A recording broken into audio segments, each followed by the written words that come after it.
The Bill Clark Show, presented by Dr. Pepper. And now, Coach Bill Clark. Welcome in. It's the Bill Clark Show, presented by Dr. Pepper. Molly Robinson, Pat Smith, along with Coach Bill Clark. Another edition of the Bill Clark Show.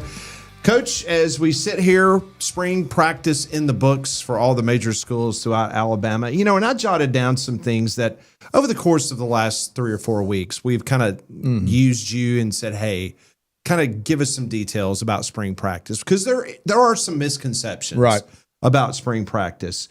But I want to start with this one about the balance of development against competition during spring practice.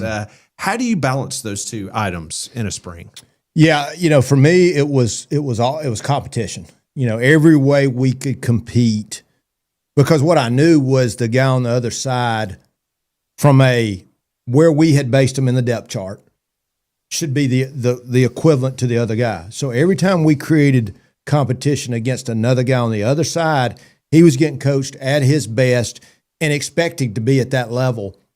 From the reciprocal guy, what's so great about spring? You're not having to scheme. These are the plays we run on offense. These are the plays we run on defense. Now, you know, I think I've told you a story. I'll go with a guy who had been I'd been a high school coach, and this guy comes to college. He didn't want to tell anything about what he's doing.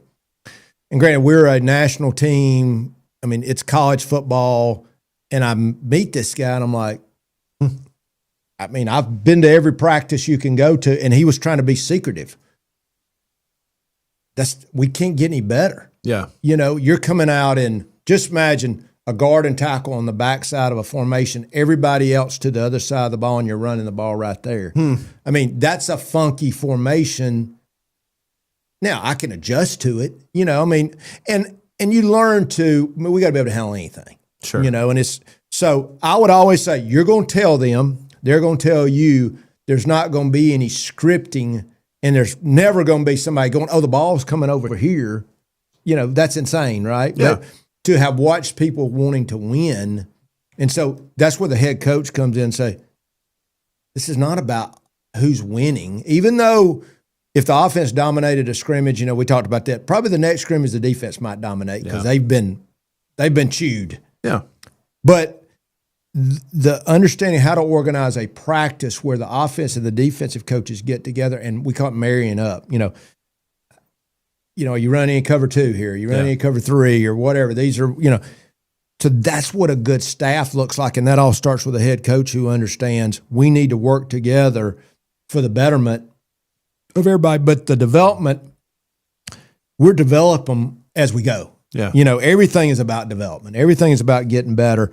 And then but there's also the working together part of the O-line, you know, where the O-line, what is that combination of guys that work really well together? So I think it's a great question. All right. In regards to the fans out there, what is normally, when you do talk to people, I guess the biggest misconception from a fan perspective on what actually happens during spring ball? You know, I think that's a good question. I think probably they don't nobody can understand the amount of reps, the amount of times that somebody has been put in a situation versus. Let me interrupt you. So when you say the reps, is it more of those reps that you are able to experience in the spring over the rep count in fall practice? I guess in my mind, and you could tell me what you think maybe the fans would want, you know, ask, but mine would be, you know, all you see is the spring game, which is such a boiled down. It's one fraction of your 15 practices. That's right. 14 days. Yeah. Days they have done inside, half line, pass, you know, just thing after thing after thing.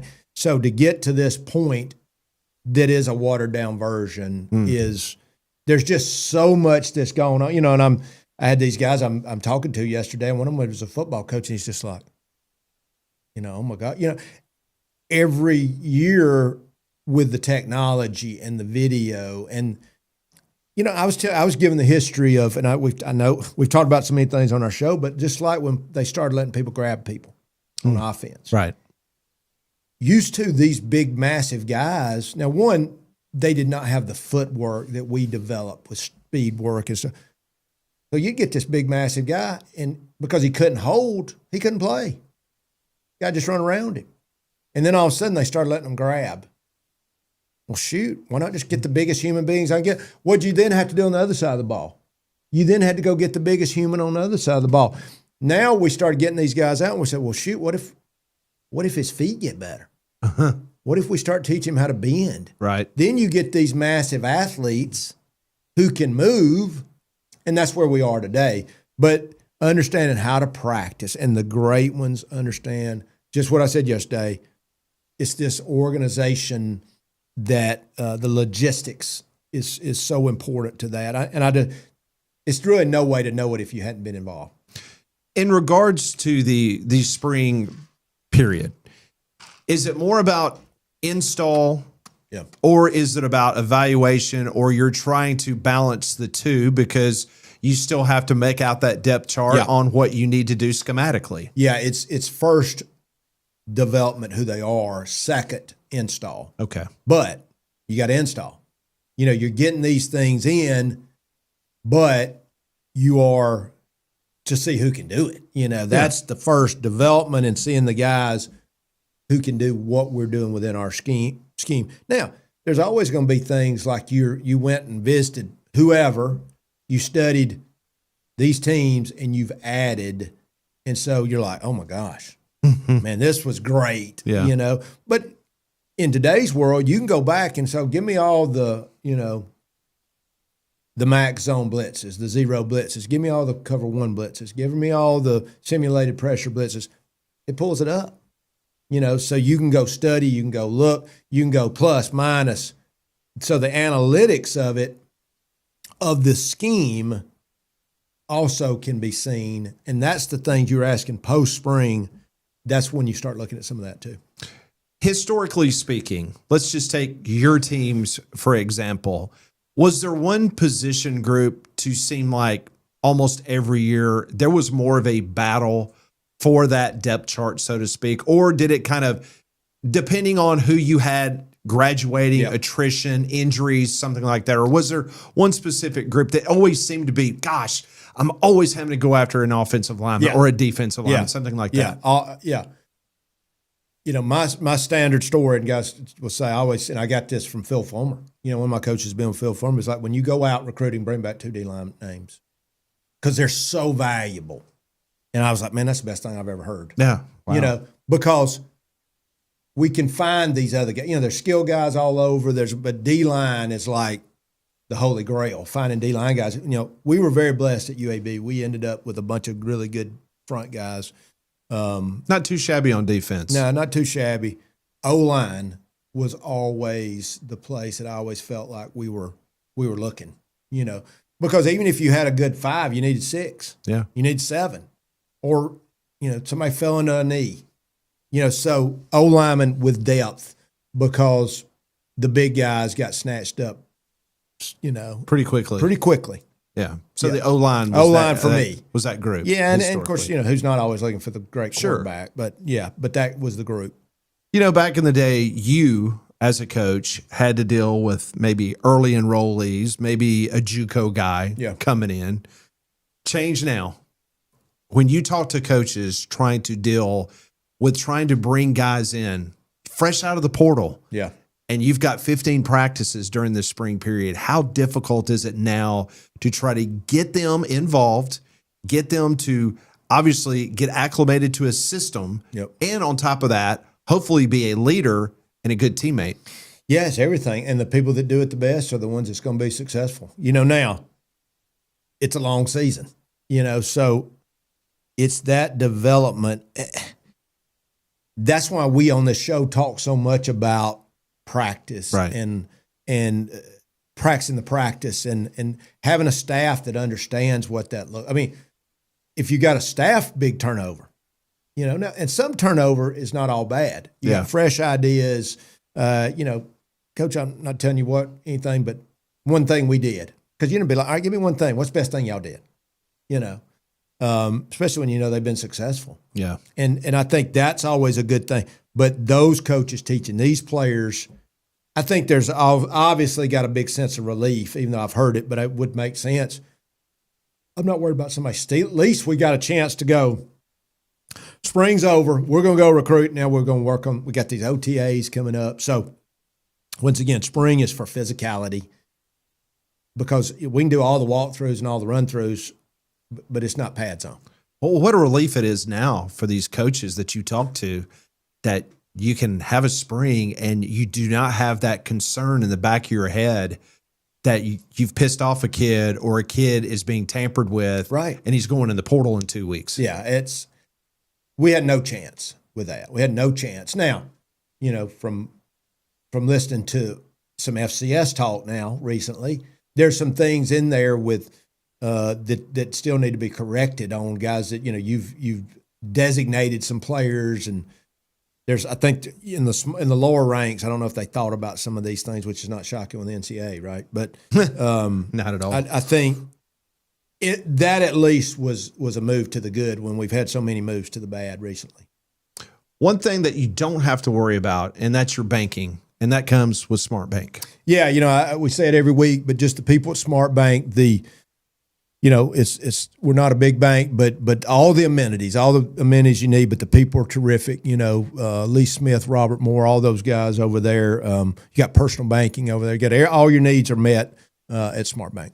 When you look at the position battles, I want to go to quarterback because obviously that's the most important position. It's the guy that touches the ball every time you're on offense.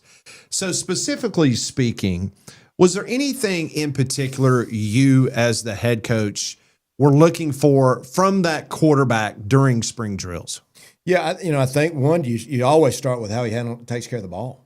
You know, is he understand ball security and smart with his throws? You know, a ball gets tipped. So decision making on throws.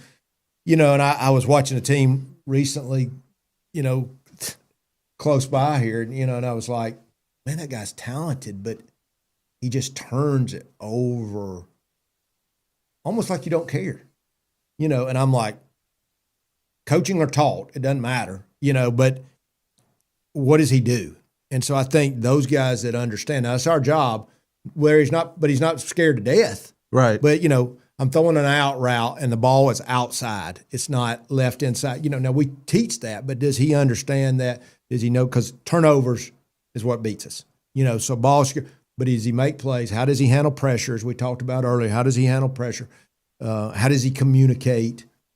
And then does he have the ability to keep plays alive? And you told us a couple of weeks ago, I know that there was a couple of times that you had some really juicy quarterback competitions during spring.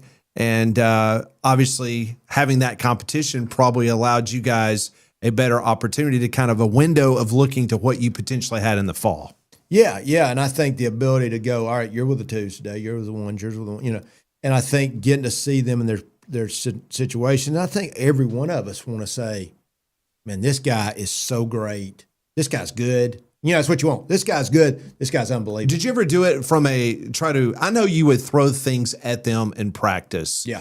Because you wanted to see how they would react to adversity. Yeah. Did you sometimes do that mental gymnastics with them sometimes where maybe, you knew that he was your one, but maybe you wanted to humble him a little bit and put him with the twos, just kind of maybe shake the cage up a little bit to make sure that he's got his mind right? Oh, yeah. And it's all based on who that kid was. Sure. You know, because the mentality of a kid is you might have one, it would destroy them. That's it. And you don't want to destroy their confidence. Yeah, that was an old story my dad used to tell, and he was talking about one of my coaches who I went home, and he had played for my dad, and then he was coaching me. And I said, Coach, I said, man, he was tough. He said, oh, he was a great player. I was like, but he was tough. He said, well, you know, in my dad's mind, the toughness was the mental part. Right. And he was like, oh, if I ever said a word to him, he would fold. He said, so I didn't coach him that way. The point to him was not that this guy wasn't tough, because he really was, you know. It was that you coach everybody differently. Sure. You know, to this point. Yeah. It's this guy, and a lot of it was this guy cared so much. It wasn't lack of toughness, you know, the way he said it. I knew what he was saying, but it was this guy cared so much and he didn't want to let you down. So he took everything personal. Right. Now some of that you got to teach them. I'm coaching the number. I'm going to coach everybody. If I'm not saying something to you, worry. Yeah. But to your point, but there was the ones I definitely needed to break, and like, wait, this is still about the team.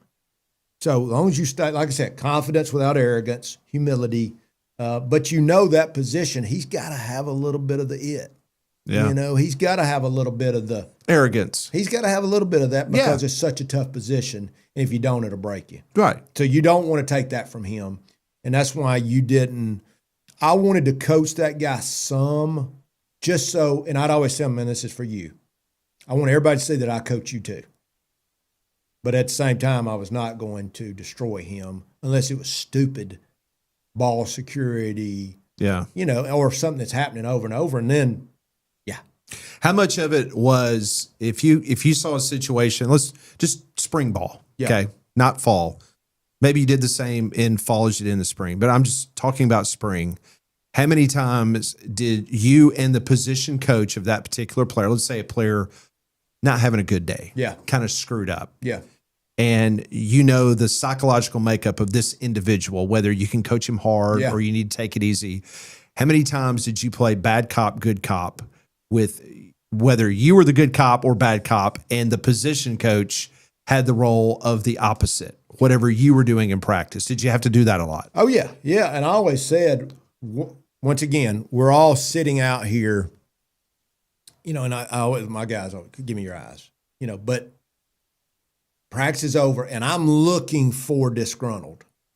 You're looking for that player that just has this look on his face. Yes. And I've seen him get destroyed. Right. And he's had a bad day. He's had drops. He's had whatever.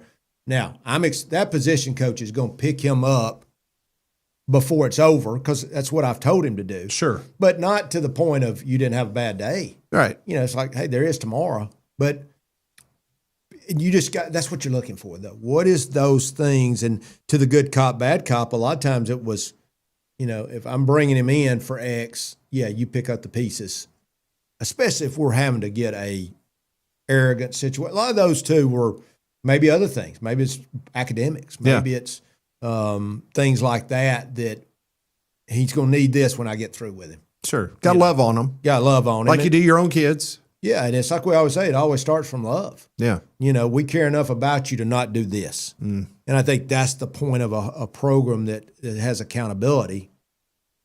That's what it looks like. But you still got to follow up with them and tell them you care about them. Sure.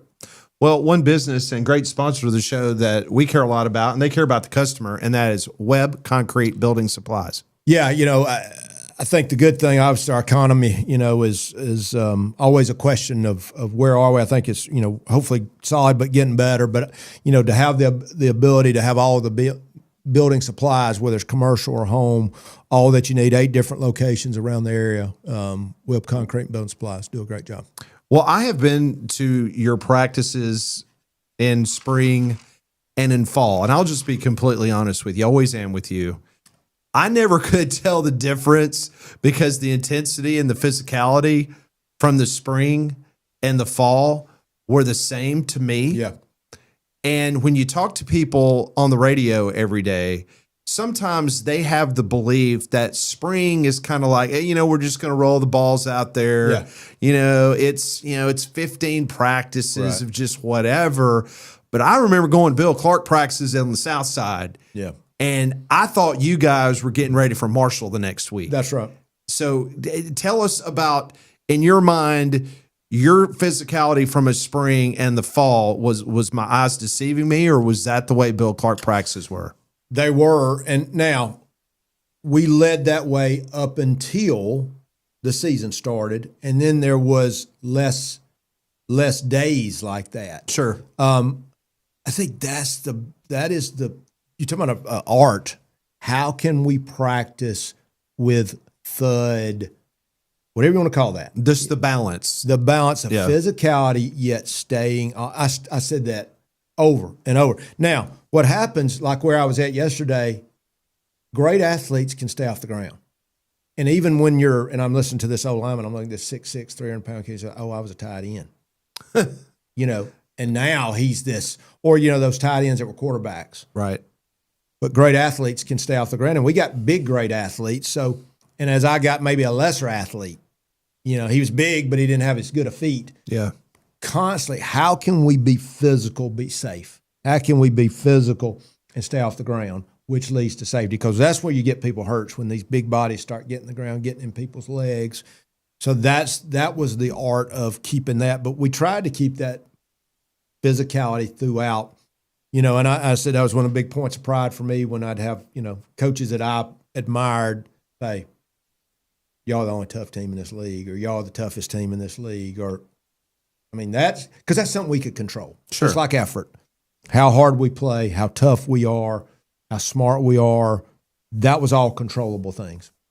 In regards to depth charts, was there ever a situation where there was a player or two that maybe they were twos or maybe even threes, and by the end of spring, you're sitting there with your coaches and you're going, you know what?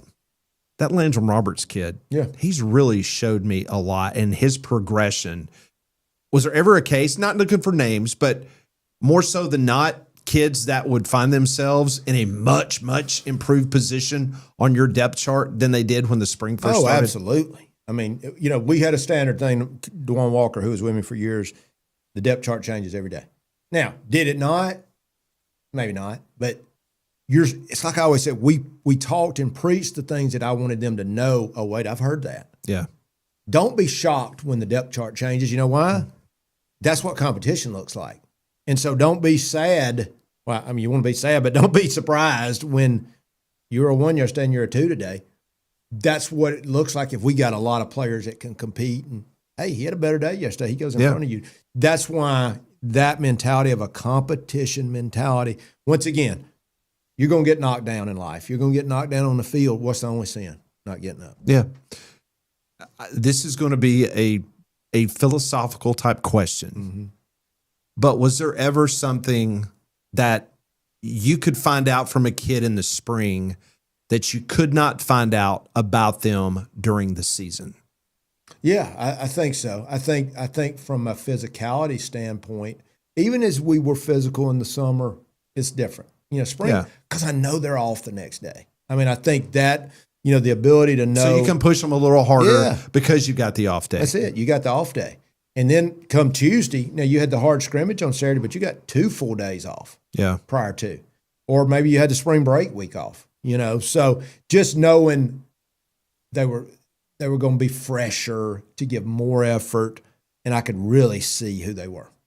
As we continue our conversation here on the Bill Clark Show, just been a great. I have learned so much from you over the years in football, but especially this spring period, learned so much. I was at your practices, like I mentioned before, but being able to sit down with you during these shows and being able to really peel the onion, so to speak, in regards to your philosophies and the way that you ran spring practice has been tremendous. But I am curious, if you look back at your career, is there anything in particular, and I know you don't have your old spring practice schedule in front of you and the things that you did, your itineraries every day, but was there anything in particular that you would change based on what you have seen being out of the game that you would love to have able to go back and incorporate while you were coaching? Yeah, I think there's some things just, I mean, I saw a drill yesterday I liked. You know, it was a one-on-one with the whole team watching, and it was a throw into the end zone with a DB and a receiver. It wasn't long. I think it's about 5 minutes. And the whole team's watching. I'm like, why didn't we do that? Wow. I mean, because that happens, right? You know, they're going to make a throw in the end zone in man coverage, and somebody's going to win, somebody's going to lose. Mm-hmm. Now, you're slowing practice down. You're taking time. It's like making the kicker kick the field goal to win the game. I'm like, you know, so there's so many drills. There's so many things. You know, I saw 10 things yesterday. I'm like, man, I like that. You know, but what happens, you don't get to go watch other people spring. Right. You can watch their film. I could go visit, or a staff would visit us. But being able to pull the curtain back, especially a team like the University of Georgia Bulldogs, that's pretty special. I saw Kevin Steele the other night where Dr. John Richardson was retiring, great friend of ours, and he used to tell me this. He said, man, you get more access when I was at Prattville. Yeah. Because I'd go, that's what I did. Mm-hmm. I'd go, you know, and I'd speak at Florida State, or I'd speak at Florida or wherever, but then I'd go watch practice. Yeah. And they'd say, remember I've told the story. What do you want to do? I'm like, I just want to sit here in your film room.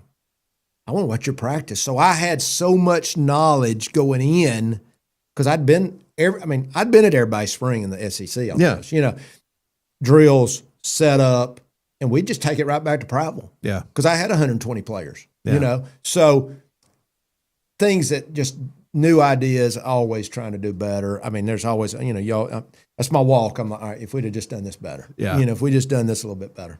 Well, one thing's for sure, which you guys are doing a great job each and every day, and that's coach safely.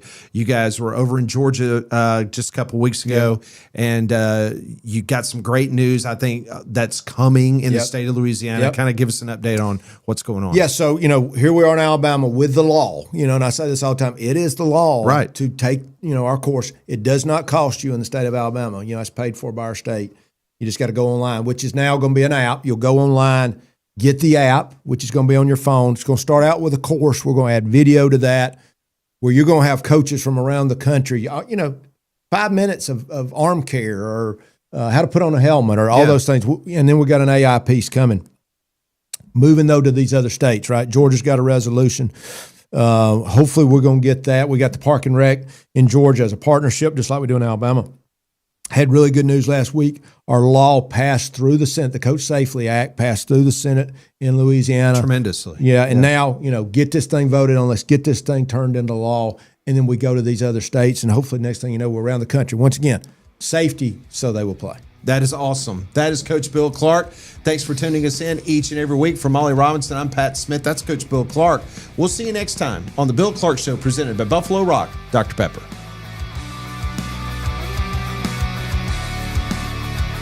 This has been The Bill Clark Show, presented by Dr. Pepper.